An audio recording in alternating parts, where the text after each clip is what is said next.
Cheque bounce के case में वकील साहब की जरूरत आपको कब पड़ती है? देखिए, चेक बाउंस के केस में पहले आपको ये देखना है कि आपको चेक किसी के ऊपर चेक बाउंस का केस डालना है या आपके ऊपर किसी ने चेक बाउंस का केस डाला हुआ है।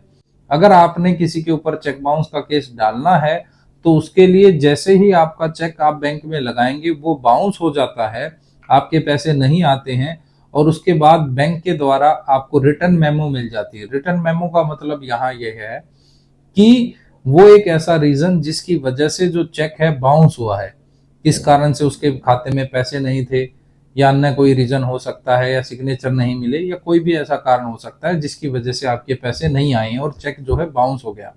उसके बाद जैसे ही आपको ओरिजिनल चेक और ये रिटर्न मेमो मिलेगा, आपको तुरंत वकील साहब के पास जाना है और वकील साहब का काम यहाँ से शुरू हो जाएगा।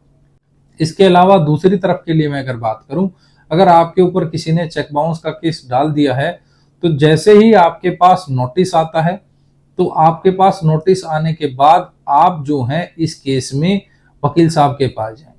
अगर नोटिस के समय आप नहीं जा पाए थे, उसके बाद आपका बेलेबल वारंट आएगा, नॉन बेलेबल वारंट आएगा, फिर अरेस्ट वारंट आएगा, तो ऐसी कंडीशन में किसी भी स्टेज पर आप वकील साहब के पास जा सकते हैं।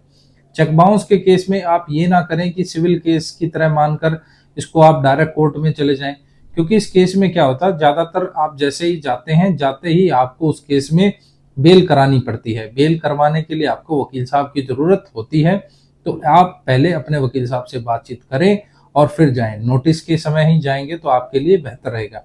ऐसी लीगल अपडेट्स के लिए मेरे चैनल को सब्सक्राइब जरूर करें। जय हिंद, जय भारत।